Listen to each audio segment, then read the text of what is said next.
Now our tour is going to be about 3 hours long, everybody, so just sit back, relax, and enjoy the tour.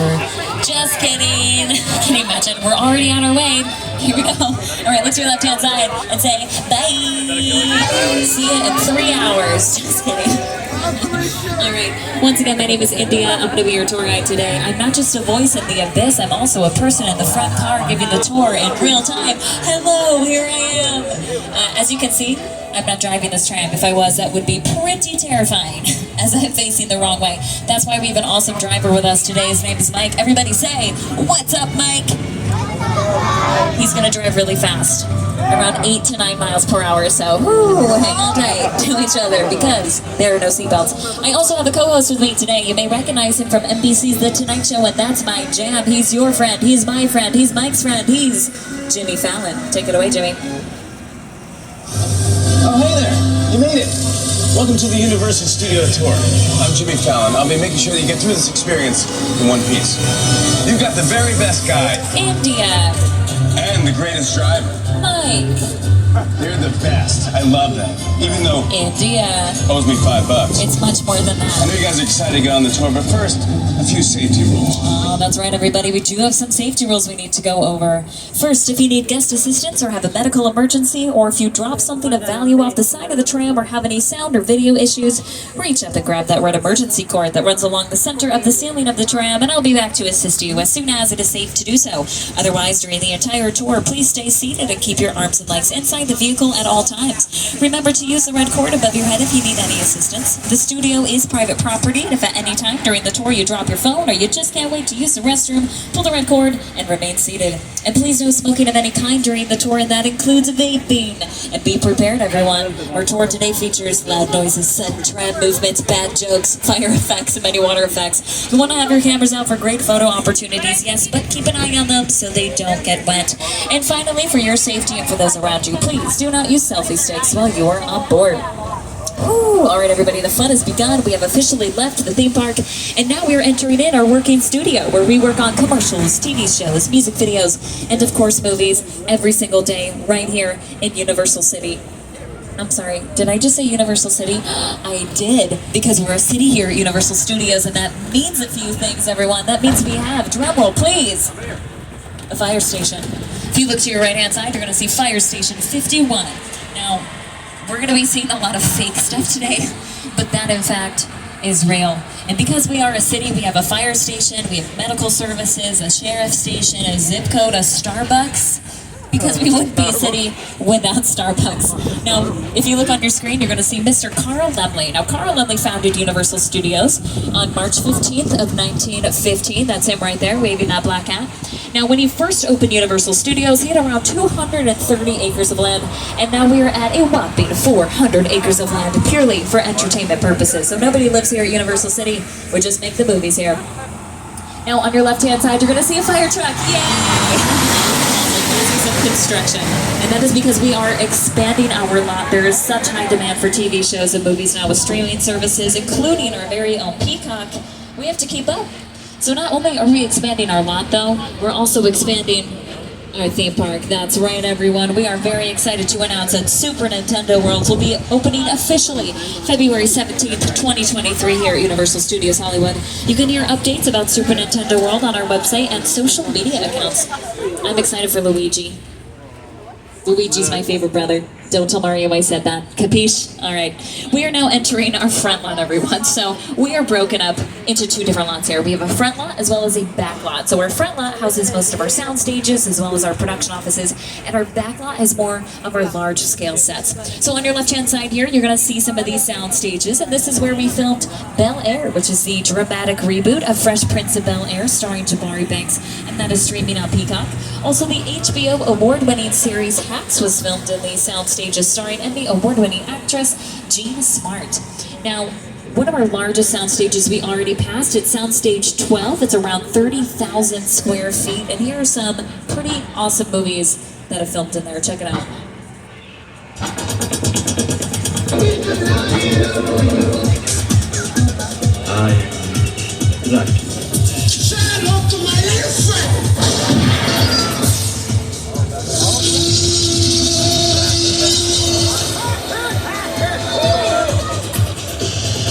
That's a swimming pool. There's an entire swimming pool on a soundstage. It's pretty awesome, right? So we have 36 sound stages in total. Soundstage 12 is our largest soundstage, but another very large soundstage is up here to your left-hand side, and that's soundstage 14. Now we've had some pretty awesome TV shows filming here, including the Mindy Project starring Mindy Kaling, as well as the revival seasons of Saved by the Bell, and 6 entire seasons of Superstore. I know it's hot in here, but let's have some patience for one another. Yeah, you know, the heat makes us all act. If your face stays where it is, it's gonna get punched. So not only do we film TV shows inside of Soundstage 12, but movies as well. Movies I'm sure you've seen, like Jurassic Park. Did a lot of filming in this soundstage, as well as the movie Apollo 13, directed by Ron Howard. Realism was an essential element for Apollo 13. After all, we were recreating an important moment in American history, a moment many Americans witnessed on television. We thought about filming in Houston, Texas, where the original control room for the Apollo missions still exists. Unfortunately, NASA's engineers didn't have filmmaking in mind when they built Mission Control. Since there was no room for the elaborate camera cranes and tracks we needed for the shots, we had to build our own Mission Control. Everything had to be exact, even down to the tiniest detail. So Ron Howard got his start in television, and a lot of these 9 sound stages around you here in our front lot were home to shows such as The Jeffersons, the original One Day at a Time, Who's the Boss, as well as some recent TV shows as well, including the TV show Mr. Mayor, starring Ted Danson and Holly Hunter, and one of my favorite shows, and that is Never Have I Ever. Never Have I Ever is produced by Mindy Kaling. It's streaming on Netflix. They did a lot of filming over the summer for Never Have I Ever in the soundstage to your right-hand side. Now, okay, everyone, this is really exciting. We're approaching our first celebrity sighting. Get those cameras out, everyone. All right, to your left-hand side, you're gonna see Ted. Yay! And Ted is giving us a toast because he is getting his very own series on Peacock. It's gonna be a prequel to the films, and I know we're all gonna laugh because it's produced by none other than Seth MacFarlane. Also on your left-hand side, you're going to see production bungalows. Now, India, what is a production bungalow? Well, first, we have 3 stages of production. We have pre-production, production, and post-production. And a lot of pre-production will happen in these bungalows that you see on your left-hand side. Now, pre-production is when a producer comes in and they utilize the space to find a director. Pre-production is also when they do casting to find their actors. They get a writer to write a script to then turn it to a screenplay. Very important. All before the cameras start rolling in production. So right now, 7 Bucks production company is in here. That is Dwayne "The Rock" Johnson's production company. Monkey Paw Productions is also in this space, and that is Jordan Peele's production company. And Mark Platt is also in our bungalow. So Mark Platt is bringing Wicked to the big screen in 2 parts, part 1 in 2024 and part 2 in 2025, starring Cynthia Erivo as Elphaba and Ariana Grande as Glenda. And Ariana Grande, she is no stranger to our lot. She's also a coach on The Voice, which films here. We do film a lot of reality competition shows, including The Voice, as well as American Song Contest with host Snoop Dogg and Kelly Clarkson. And Kelly Clarkson even has her own talk show that films here in Soundstage 1. Okay, more exciting news, everyone. This is our 2nd celebrity sighting. You're about to see Hollywood's hottest stars. I need everyone to look to their right-hand side. It's you! All right, back to business. Now, on your left-hand side, you're going to see some of our newest sound stages. Now, these look very different from our other sound stages, and that's because they have production offices attached to them as well as dressing rooms. So the first thing to film in here was Hairspray Live back in 2016. The TV show Kenan also filmed in here, starring Kenan Thompson, which you may recognize from Saturday Night Live or All That, one of my favorites.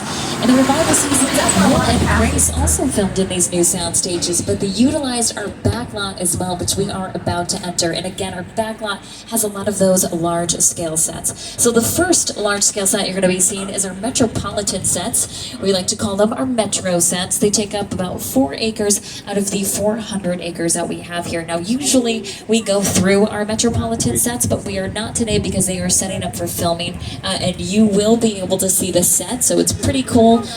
Keep an eye out for it. It's on your left-hand side. Can't miss it. Get those cameras out.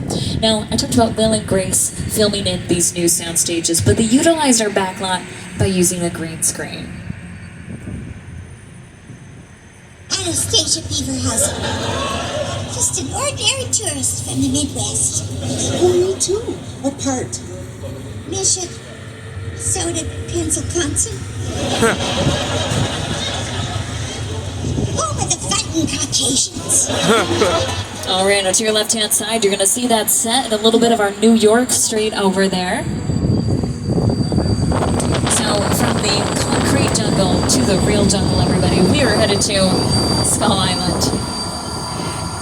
It's the original King Kong that made me want to direct movies. I saw that movie on TV when I was about 8 or 9 years old, and I wanted to become a filmmaker. Action! I like films that just take you away from your real life and sweep you up an adventure. Kong literally does that. I mean, you're on board the ship, you're sailing to a lost island, you're encountering monsters and creatures from, prehistoric times. So I was thrilled when Universal invited me back to Skull Island, and it's great to have you along for the ride. Now, we have created this 3D immersive experience, so you're going to have your glasses ready. Don't put them on yet, but just have them in your hand because we're about to return to Skull Island. All right, everyone, I have been to Skull Island many times, and every time I go, it is a very bumpy ride. So please remain seated at all times, keeping your arms and legs fully inside of the vehicle. Hang on tight to those belongings. Hang on tight to those phones. If you're eating a churro, hang on tight to that churro. Or you can bring it up to me, and I can hang on to it for you. No guarantee you'll get it back, though. We also ask that you please do not use any type of flash photography, as this will scare the dinosaurs. Oh, and if you were worried about not getting enough potassium today, don't worry, this is going to be bananas.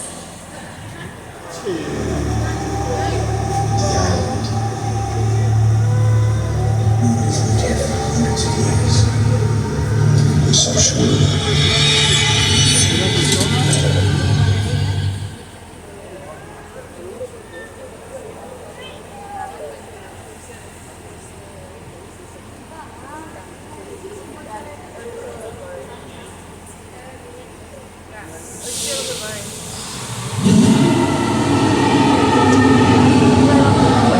Okay, glasses on, everybody. We're back in Skull Island.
for King Kong 360 3D, everyone!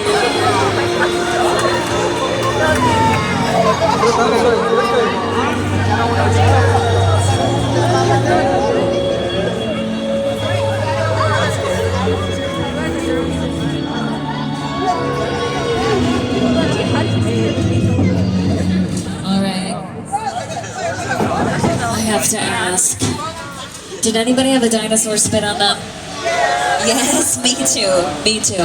Every time I go to Skull Island, a dinosaur spits on me. Unbelievable. I have to talk to Peter Jackson about that. So those screens in there are 40 feet tall and 180 feet wide, using some of the most advanced technology in cinema today, all thanks to our friends at Weta Effects. Now, Weta Effects has won 6 Academy Awards, and they've worked on movies such as the Lord of the Rings trilogy, the Hobbit trilogy, Avatar, Avengers Infinity War, The Jungle Book, so many awesome movies. Now, our relationship with Weta Effects started in the 1990s when we collaborated on Peter Jackson's project, The Frighteners, and The Frighteners starred Michael J. Fox.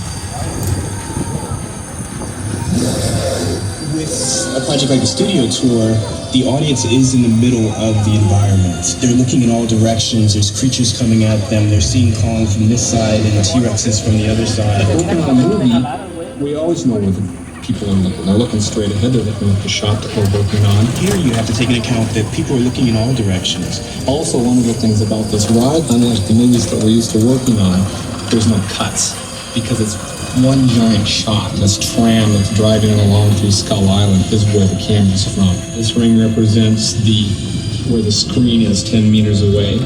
We're really creating about 50 minutes of a feature film. That amount of visual information, that number of pixels, and presenting them to the audience, it's a hell of a ride.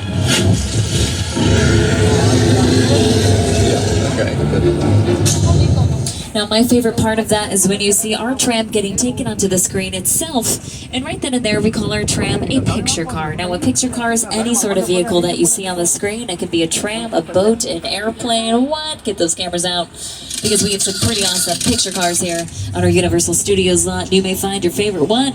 Now, my favorite one is actually this first one right here, this yellow deuce coupe from American Graffiti.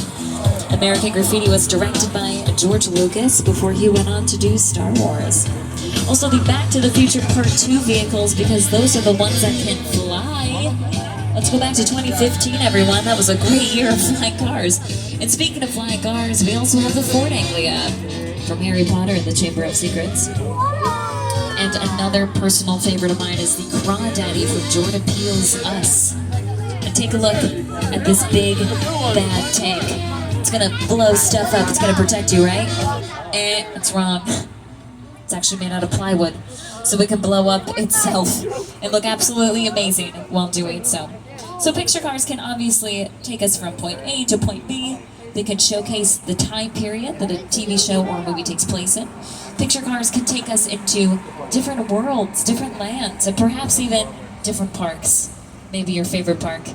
I know the park we are headed to right now is my friend John's favorite park. Isn't that right, John? Welcome to Jurassic Park. Welcome to Jurassic Park, everyone. So a lot of these set pieces, props, and picture cars that you see on either side of you here are from the original Jurassic Park films, the first 3.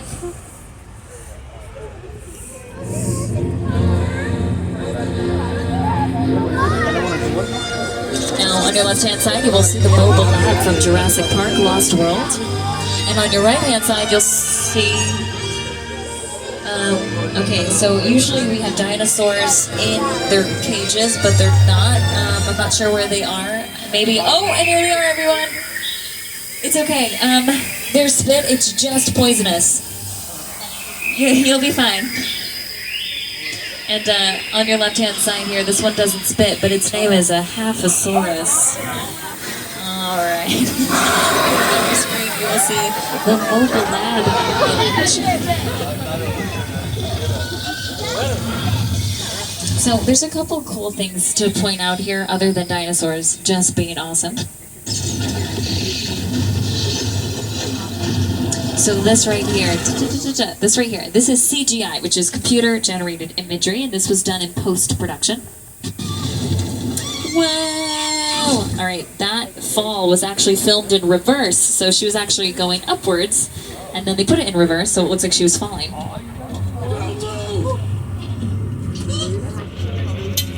This glass cracking is also CGI, and that fooled me for a very long time. And as you can see from the scene, weather plays a huge role in movie making, as it really showcases the mood or the vibe that the production is going for, especially movies like Jurassic Park, right? So as we head into Old Mexico here, we're going to do a little weather demonstration for you, so you can see how we make our own weather here in Hollywood. Now, we can't always rely on Mother Nature to give us the sort of weather we need on the day of filming, of course, so we do have a couple tricks up our sleeves. So that thunder you hear, that is just a sound effect coming from a speaker. The lightning is a strobe light. Pretty simple so far, right? I'm going to go ahead and cue in some rain here. Excellent. Now this rain is coming from a sprinkler. So everything is very, very simple, yet very effective. And we have complete control over this weather. We can have it be dark, scary, dramatic, something to this effect. Or we can take a back notch and we can have it be light, subtle, romantic even. But sometimes if you do let this go on too long, something else will definitely happen.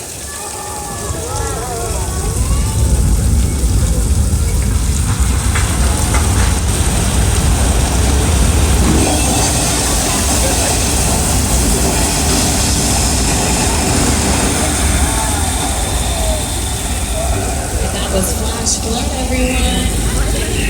Now this was the first attraction that we had here on the Universal Studios tour. It made its debut in 1968. And don't worry, all of that water is recycled and we use it for the next flash flood. And you may recognize it from Lady Gaga's music video Judas, or the movie Big Fat Liar starring Paul Giamatti, Frankie Muniz, and Amanda Bynes.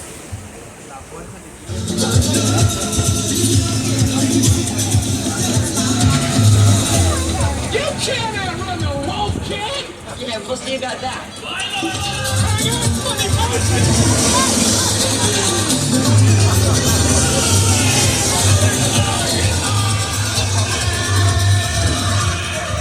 All right, everyone, welcome to 6 Points. 6 Points are the Western sets that we have here. Now, they're sort of an homage to the original Western sets that were first built in 1950 when Carl Laemmle first opened Universal Studios.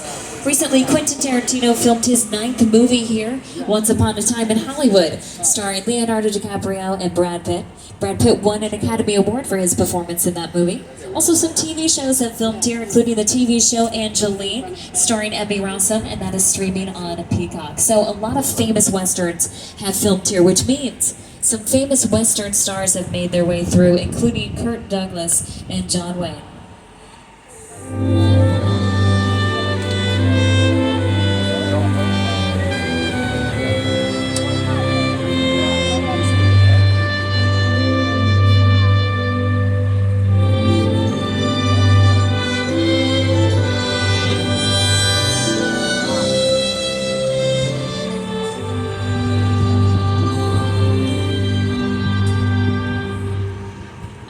Our tour is now approximately at the halfway mark, so I just want to remind everybody to stay seated during the entire tour.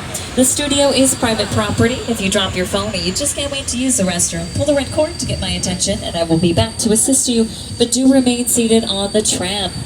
Alright, now to your left-hand side, you're going to see Park Lake. Now, Park Lake is one of the 2 bodies of water we have here on our lot. We have Park Lake as well as Falls Lake. Park Lake has been used in TV shows such as The Good Place as well as Desperate Housewives. Desperate Housewives filmed 8 seasons here on our Universal Studios lot. But would you believe it was also the lagoon in Creature from the Black Lagoon?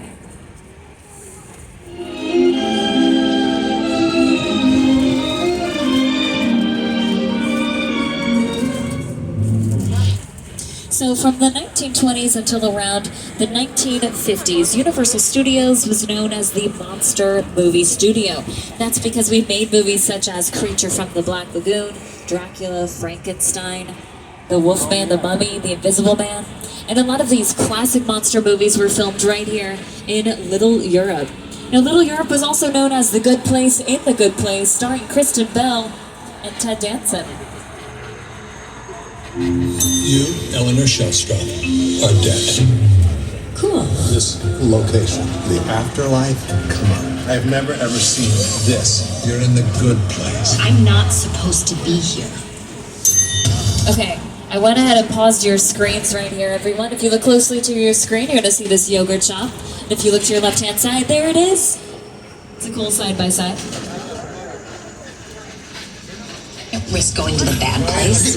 Maybe it's not all that bad. How can I help you? What is the bad place like? Well, it doesn't sound awesome. Princess Diaries 2, A Royal Engagement did some filming here, as well as Cinderella, starring Brandy and Whitney Houston. And some of my favorite movies were filmed here, and those are the Sherlock Holmes movies starring Basil Rathbone as Sherlock Holmes. Set design came in and turned Little Europe into England, Scotland, and even Canada for those films. Now, this area we just passed through, Little Europe, is called Court of Miracles, and a lot of those famous monster movies filmed right in Court of Miracles. Take a look. Listen now. The monster. He's in the woods. Get out the bloody house. Raise all the men you can, lock the women indoors, and wait for me.